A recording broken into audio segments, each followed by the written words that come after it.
Hello, hello. Hello from Oregon in the United States. And here we are I am in Israel. Dr. Lebovitz was supposed to join us, but unfortunately he's in transit. If he can, he will at any moment. But it's very possible that he won't be able to join us. So thank you so much for being with us. It's a very important topics, which is basically we'll talk about positive personal effectiveness into classroom, how we can bring it there. But more generally, we are talking here about parenting and education. So I want to welcome Dr. Rinda Montgomery, who is one of the members of the Mental Wellness Society. She is also the vice president for the academic affair in the Mindful Choice Academy, which is the education arm of the Mental Wellness Society. In brief, Mental Wellness Society is a community where we get together for scientists and educators and psychologists. We have over 275 now members in 72 countries. We have many activities. We have four groups, four very different groups: health and wellness, agent of change, which are more how to help to streamline company and organization, education parenting, psychology, life coaching, social workers, therapists. Each group is at least 50 to 70 members. But we work together, we exchange information together, and the group, Rinda, is involved more in education and parenting because that's her background. But not only that, she is involved in every aspect of education and academic affair in, as I said, the Mindful Choice Academy, which is the education arm of the Mental Wellness Society. So I want to introduce Dr. Montgomery, who is a very skilled, seasoned educator, international educator. She has been teaching in Far East. She has been teaching doing activities in many countries. So she brings a flavor of education, but also expertise as an educator in different countries. So Rinda, why don't you present yourself and also your company, because you are the co-founder of Paradigm Learning System. So tell us all about you. Thank you. This is my 37th year in education. If you don't count the years I worked with my mother, who was a teacher, designing curriculum, setting up learning stations, etc., correcting papers. I've worked mostly on the West Coast, but I have worked in Asia, and I've consulted with schools in Australia and Canada. And with one organization that I worked with, I traveled to at least 25 states, working with teachers in various regions of the country, teaching them about various aspects of instruction and curriculum design. And I met my business partner about, I think, 15 years ago. Steve Boynton was a newly acquired superintendent at one of the districts that I served. And he asked me if I could help him with his school district because they were ranked 664th out of 197th in the state. And so we worked together. We redesigned everything. He was the first superintendent I had worked with, and I've worked with close to 50 who took the work as seriously and delved into it as deeply as he did. And in 3 years, we had his school at 8th in the state by state testing. We also had developed their own career and technical education program and aligned with the local community college. So the students could graduate with a high school diploma and an associate's degree or an industry recognized certification in one of the trades that they worked in. I think they had 8. So about that time, we wrote a book on our experience, and that's when we dubbed the name Paradigm Learning Systems. 2 years ago, just in time for the pandemic, we started the business itself, the two of us together.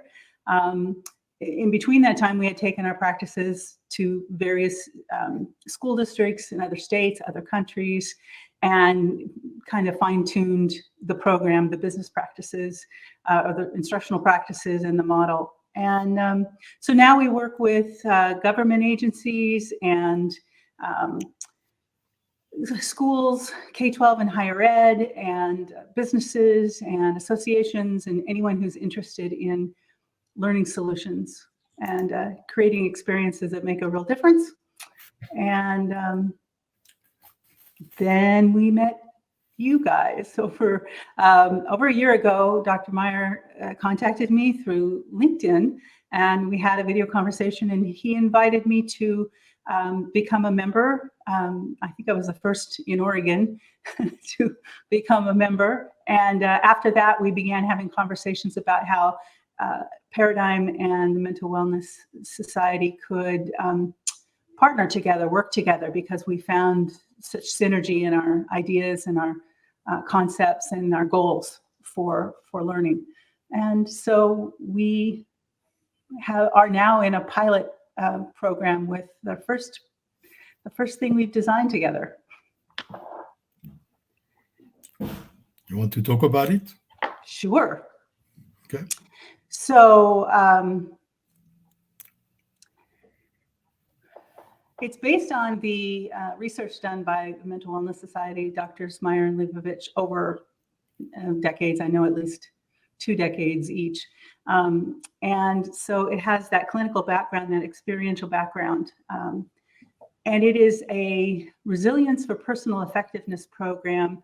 Currently, the pilot project that we have going is for grades 5 through 8, which would be 10-year-olds to 13-year-olds. And it, as I said, it is in pilot project in Oregon, and Missouri. The program is meant to be about 15 minutes a day, kind of a homeroom activity or a small group activity. And we're teaching the students through the imagery of taking a trip, taking a hike through your life. And there are switchbacks in this hike. And during the switchbacks, there are different treks. And so this is how the kids learn the principles and practices that are actually the core of the Mental Wellness Society Mindful Choice. The Evoke cards are the quintessential learning components of this model. And so we have, we're translating them, or we're revising them to fit the needs of children. And so we support them with, videos and activities and sharing and learning and journaling and games and the kinds of things that help students begin to acquire these tools that help them in their lives. Good.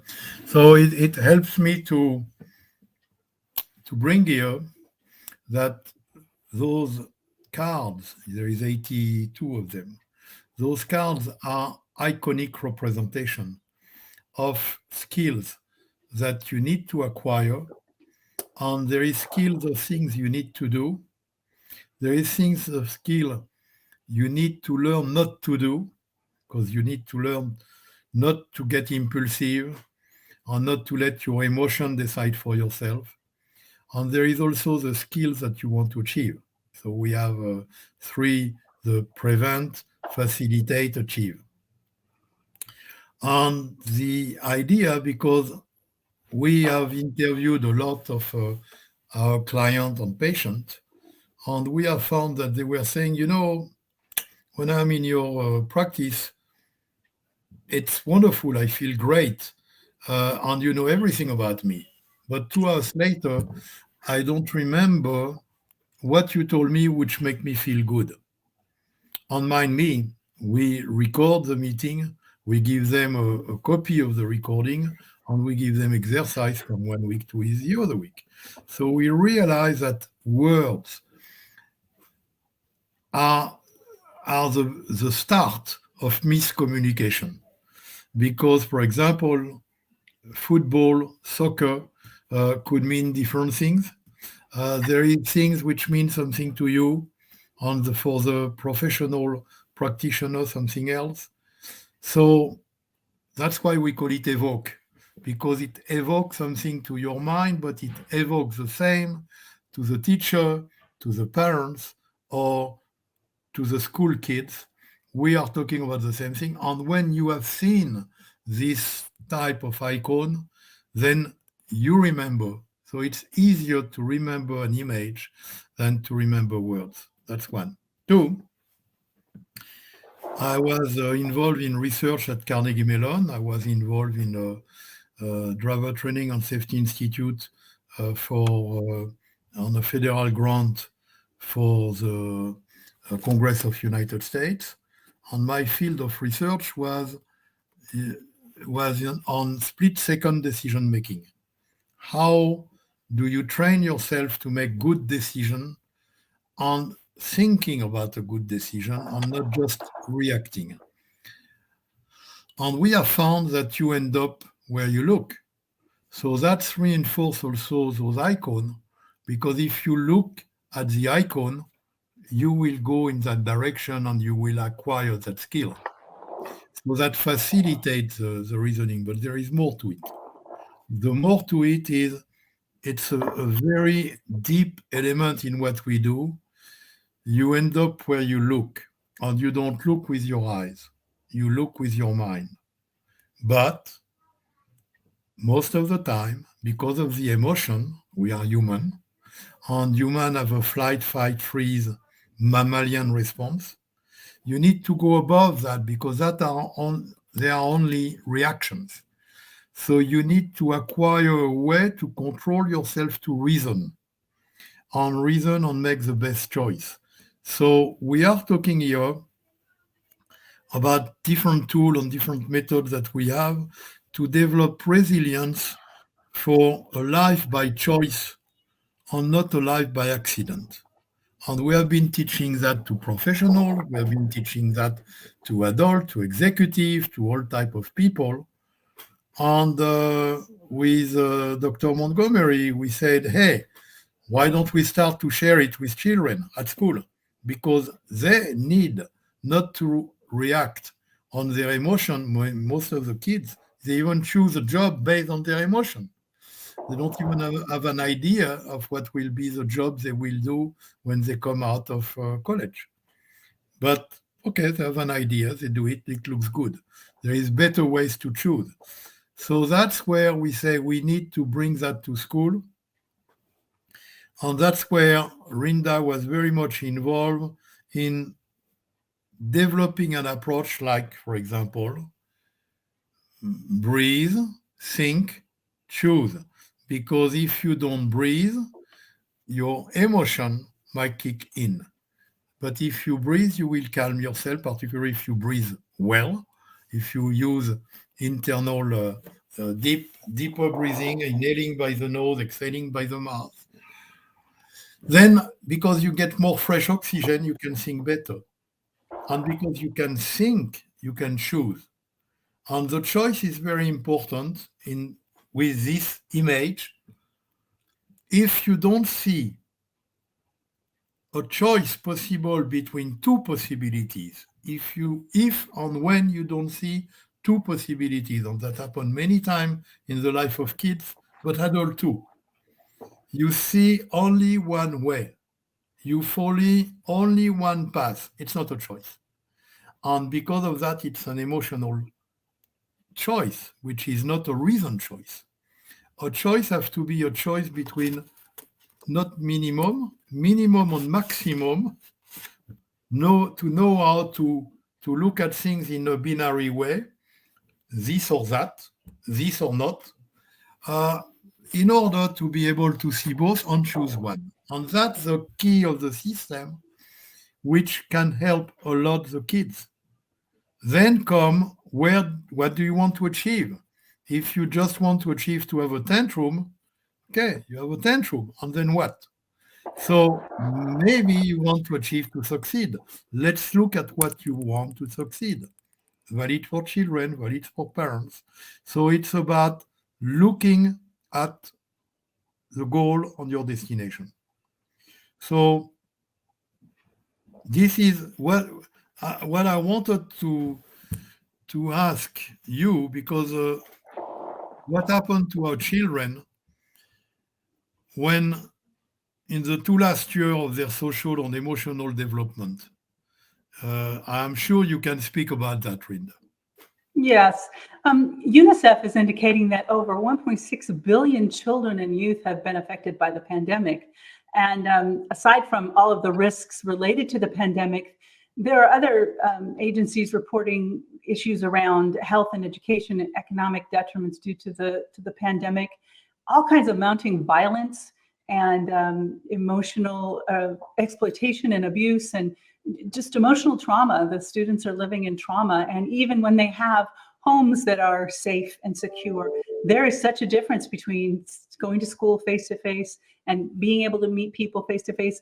There are some children that in schools that we support that indicate that they're not allowed to go outside ever. Well, they weren't during the height of the pandemic. So about a year ago, the Physicians for Human Rights posted an article on the pandemic burnout that children are experiencing. They're saying that up to 30% of the youth, 30% more youth ages 12 to 17 are having mental health issues, and 24% higher for children ages 5 to 11. That's phenomenal. And something needs to be done about it. In my years of teaching and teaching teachers, with multiple universities, the phrase social emotional learning has been the key phrase that has been used, but it has come to cover so many things that are not research-based, that are fads almost, and they work for some kids for some things, but they didn't have that strong base behind it. And so one of the greatest aspects of learning the mindful choice model is that these are tools that you can actually use with the students. As you said, the tools that are attached to icons, and then in our BTC program attached to activities and experiences. So the students are learning to use those tools in their lives, both in school and in home and in all of the environments that they find themselves in. And it's more than just health, it's about well-being. And so we're calling it resilience for personal effectiveness. It just goes above and beyond anything we've worked with before, anything I've worked with before in education.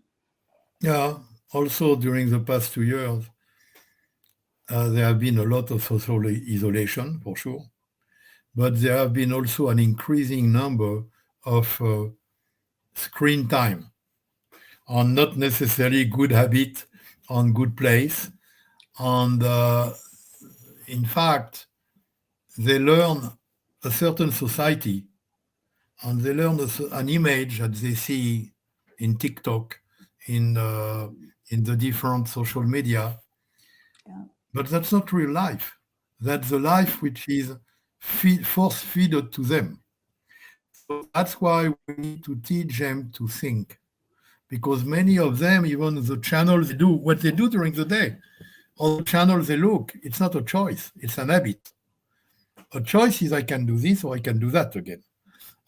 They don't choose. They only go one way. So our job is to teach them to think. And that's one of the problems of the society. On an adult, there is about 45,000 decisions made a day. How many do we remember? Very few, because they are done by automatism. But if we apply what we are saying, we help to make those decisions and to develop the intellect capacity to look at something in an intellectual way, engaging the prefrontal cortex, where is what you decide, where you choose, instead of just following your emotion. And most of the kids, since little age, they are not trained to think. They are trained to follow their emotion, or not follow their emotion, but they are trained to deal with emotion, when we need to train them to deal with ideas and consequences, positive or negative. There is positive consequence we can develop, there is negative consequence. So what are you working on recently, lately? Tell us about what's your new projects? Well, my colleague and I at Paradigm Learning Systems, Cassie Barrett, have been working with you and Dr. Leibovitz since November, being coached ourselves in my partner. As I said, he will try to join us. Yeah. So one of my partners and I have been working with you and your partner to learn the model, to learn mindful choice as a lifestyle more than just a concept. And so we've been doing that since November, and then working on the Breathe, Think, Choose development and the pilot projects with schools. And in addition to that, we are working with you to launch the Mindful Choice Academy, which is going to be a collection of professionals around the world who will provide courses and master classes, seminars and webinars, and online education. Online, right. And some of it will be synchronous, but a lot of it will be asynchronous. And the goal is to provide support to individuals around the world, professionals who need either just the knowledge themselves, for example, parents and educators, therapists, medical personnel. You have a program in Lincoln, Nebraska now going that's about mental, whole body, mind and body wellness, and an institute there. And all of the learning that takes place in this is going to happen through the Academy, which is online. We're working with professionals around the world and translating the work that they do, blending it with the concepts of mindful choice, so that we can present something that people can see. This is how to blend the two. This is how they can expand on one another. Very good. Very good. So what do you see in Mindful Choice tool also for teacher preparedness?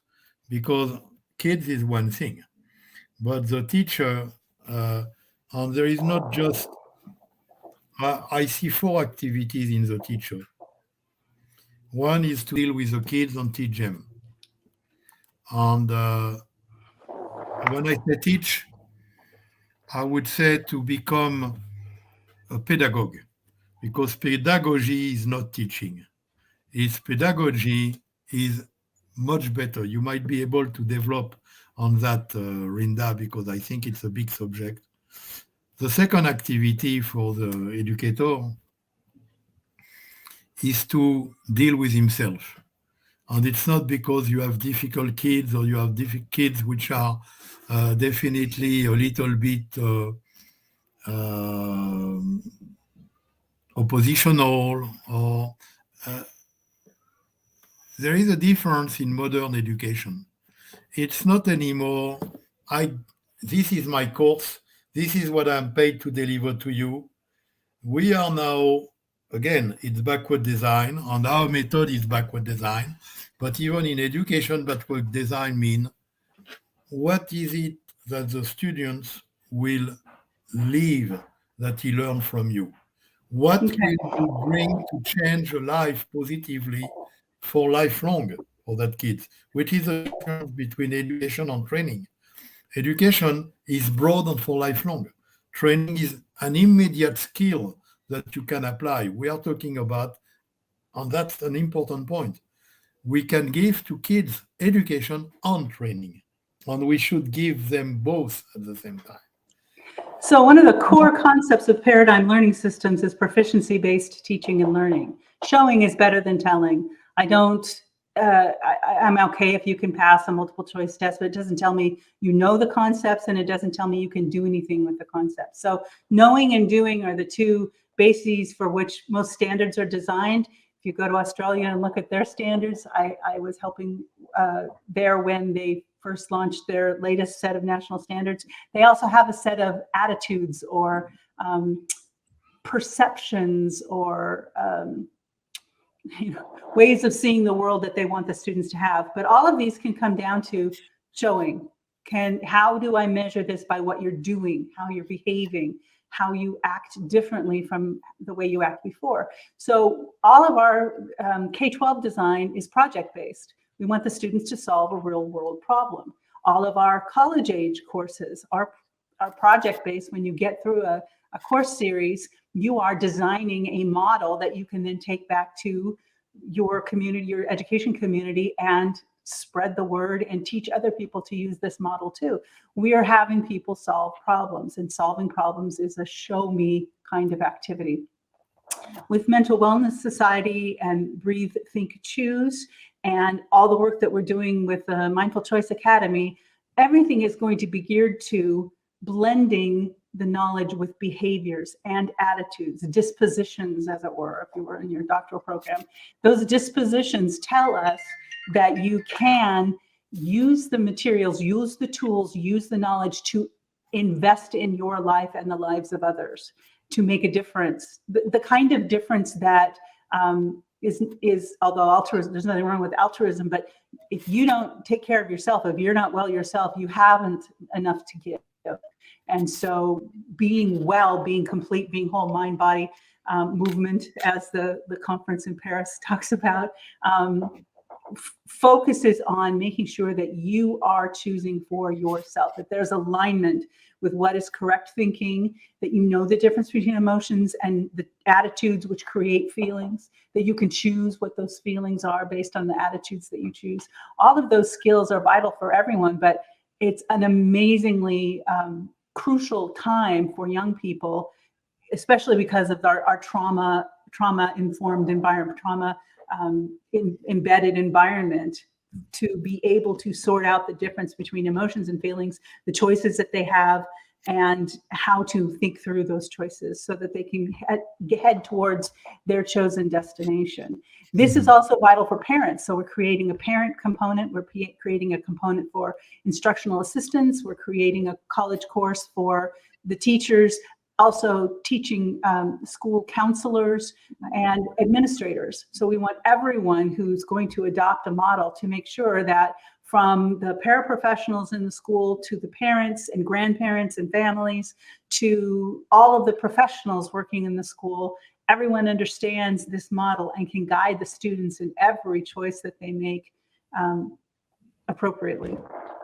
Yeah, also, so the second task for the educator is to be able to not say, do as I say and not as I do, but be able to himself be trained on resilience to pressure of society. Because in fact, what we learn and what we teach our kids should not be what was good 10 years ago, but what they need to know now, which will be useful for them to grow on to bloom in the society. And the society is full of hurdles, and more hurdles, because we live in a society where the problem are not the people.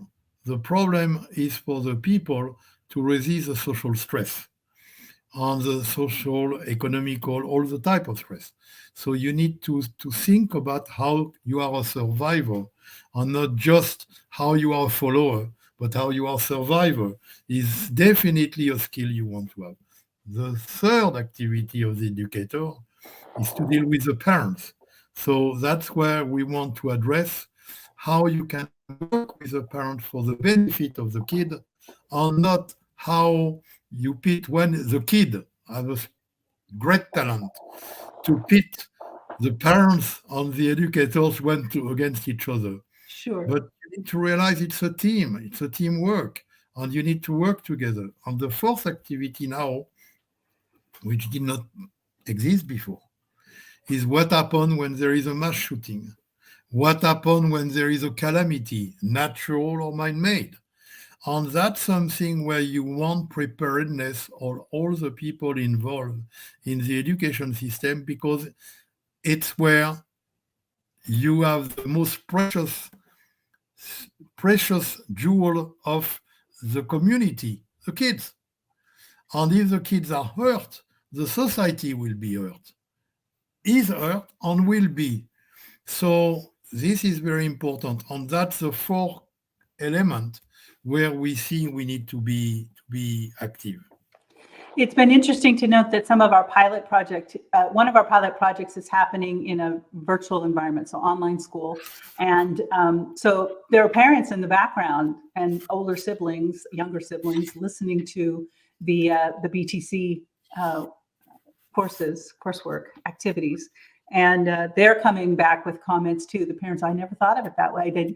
This is interesting. This is a different way of looking at things. Well, now that they're thinking this way, wow, things are changing at home. And it's really nice to hear, because it's a pilot and it's was just begun in January. So the families are involved, at least on the external side. I'm looking forward to doing that they want it or not. Also, whether they want it or not, but they are enjoying it. I think it's time for us to ask if there is any of our viewers or listeners who have any question for us, because we have a great discussion, Rinda and myself, but maybe some of you have some question you want to ask. Anybody have any question you would like to ask? And if you don't, then we will continue with the next segment, where we have in Mindful Choice on the Mental Wellness Society, we help to develop coping skill on strengths that should be developed. And we have found that the new development of education on a personal level is not just a lot of educational subject, but it's first to develop positive personal effectiveness. You want to be able to be effective, efficient, to be able to operate in the society, not just to operate in the society, but to know to operate yourself and operate in a positive way. And that's again where you have a choice. You can operate in not so positive way. It's what we call the try and fail method. Or you can try to have a positive approach. It's an attitude of having a positive personal effectiveness. And this is something where we have in fact, it's a 4 steps: recognition, step 2, awareness, step 3, choice, step 4, evaluation. I will start with the last one, evaluation. Once you have that process, it is not, because it could be the first step or the last step, because after that you come back to number 1. But so number 4 is self-evaluation. It's not about am I good? It's not self-judgment. It's not about you, but it's about how the process you were trying to achieve has been achieved. How did you come closer to your destination? How well did you implement the process of 1, 2, 3, 4? 4 being how you can make it better, because humans are self-reprogrammable if you think about it. If you don't think, what monkey see, monkey do. But if you think about it, we are reprogrammable, and we are evolutive based on taking the pros, the cons, the goods, the not. And it's not a question of good or bad. Actually, yes, good and bad. What is a good decision to make? Because before the self-evaluation, you have choice. A good decision is something which brings you closer and quicker to your destination. A bad decision is something which takes you far away and which will take more time for you to achieve your destination. As simple as that. So the judgment is not, I made a mistake. No. The question, the evaluation is, how can I do a better choice to get quicker to my destination? So the full process is step one, recognition. It's really about looking at what is the destination you want, recognize where you are and where you want to go. The step two is the awareness, is how can I get there? On how you can get there, I can do this or I can do that. It's to be aware of your possibilities. If I do this, there will be this consequence. If I do positive or negative, actually. If I do that, there will be also consequence, because there is no action without consequence in life, good or bad. And then comes the choice. When you are aware of your possibility, and we like to explain people that mentally human can only explore two options to make one choice. You bring it to this or that, or this or not. At that moment, you make a choice. And you do a choice based on reasoning, based on elements which are quantifiable, which are not subjective but objective, and which are measurable. Because if you don't measure, if you don't have element of measure, you have no way to know if you succeed or not. You make that choice, and then you self-evaluate, and you make it again, and that's the way we do. We applied it even to our own organization. We are helping in Ukraine, and we have developed a task force to help in Ukraine. And we said, let's recognize how are we doing? What do we want to do? Well, we recognize that we were helping an happy few group of people. How do we do more people? How do we go to millions of people? That was the recognition of our goal. We want to help millions of people. So then we move to awareness. If we do this, we'll get result. If we give them, for example, a bio feedback app, they will be able to see how their mind influence their body, and how their body can calm them and help them to avoid stress, or to be discouraged, or to depress. So that's where you choose different tools, different ways to get there. And then we choose to say, okay, we will do this program, this program, this program. And what we have found is that the people buy in because we have clarity. We are not all over the map. We give priority. We give reasoning of what makes us do things, very important things in Mindful Choice. And we have in the Mental Wellness Society. We never ask why. We ask what. Because why is a blaming game. It's not my fault. I did not have any possibility to choose. It's because of him. It's because... No. Why is a blaming game. Take out why from your language, even when you speak with your kid. What have you done? What prevented you to do it? What were you thinking when you did that? What would you like to do? What is an exchange where you get data? That's a very important. And then you do self-evaluation. Maybe you want to speak a little bit about those things, Rinda. This is an amazing model. Now you're teaching it. Now I'm teaching. When you learn it for yourself. You can maybe speak about your process of learning for you. Okay, yeah. And now you are teaching it. The process of learning it has been really surprising in a number of points. There have been those aha moments that have transitioned my perception of reality and my perception of my obligations in life. And so there are certain things that I deal with and don't deal with based on thinking things through better, right? I picked this up yesterday. I thought you would like this. Good, true. Making sure. Don't look back. You are not going back there. I'm not going that way. What direction am I going? We have a card. Your past does not condition the future. Actually, right. Card number 28. 28. Your past Your past does not condition your future. That's right. Because at the present, you can choose what will be your future. And card 31, you end up where you look. So if you're looking back, you're going to go back. But if you look forward, so having that different focus of a different kind of destination. And one of the things I loved about the definition in Mindful Choice of destination is that it includes not only your job, which is the things you do, but your lifestyle, your perspective on things, your activities, your how you want to live your life, not just what you want to do, but what kind of a life do you want to have? That's a different definition of destination than I had before.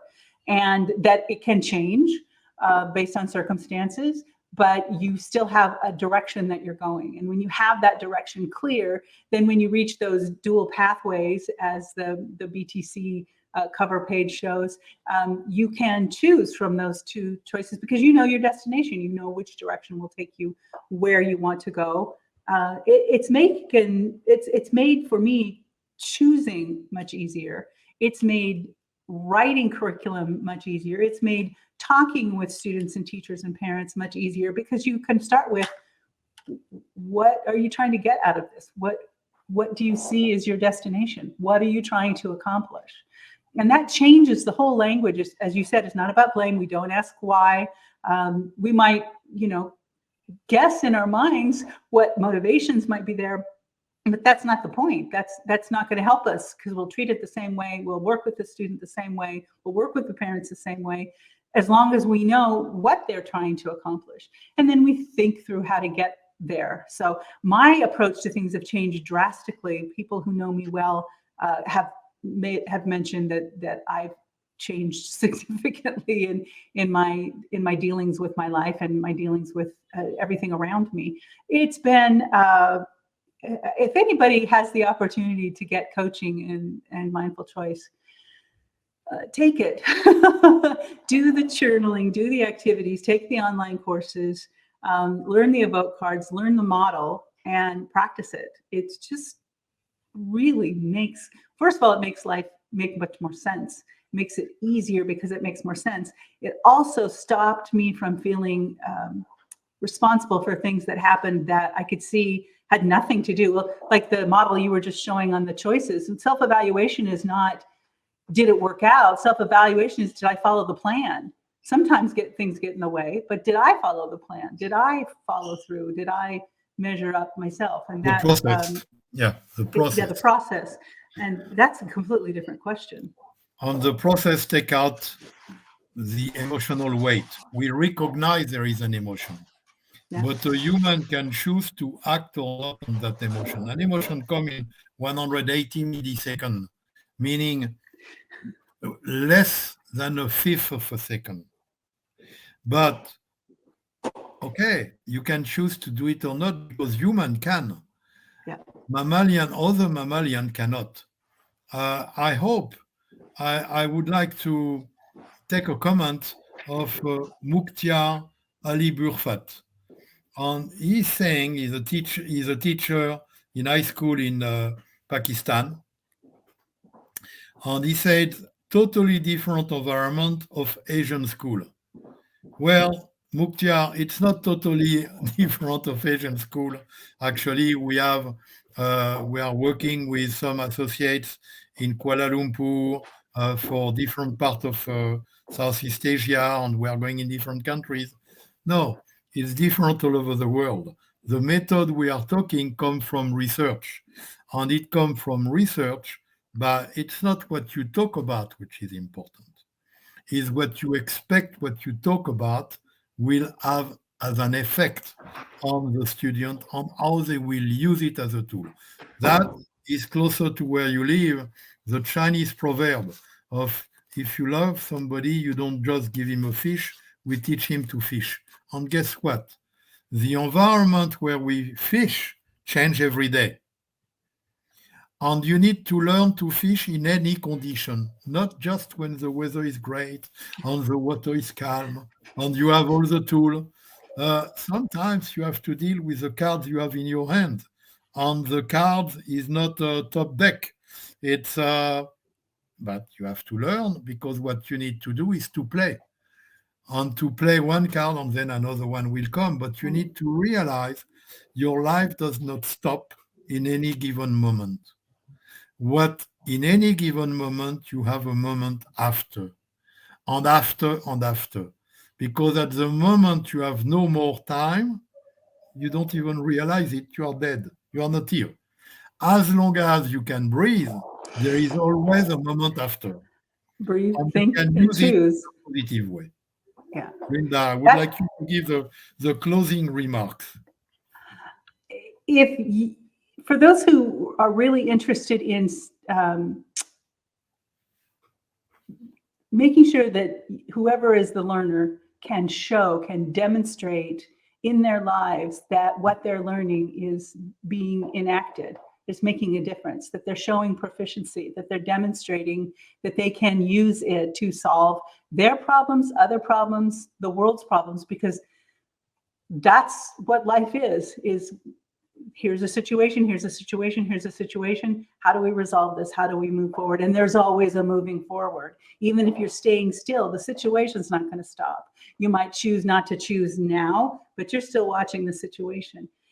This is a different way of thinking.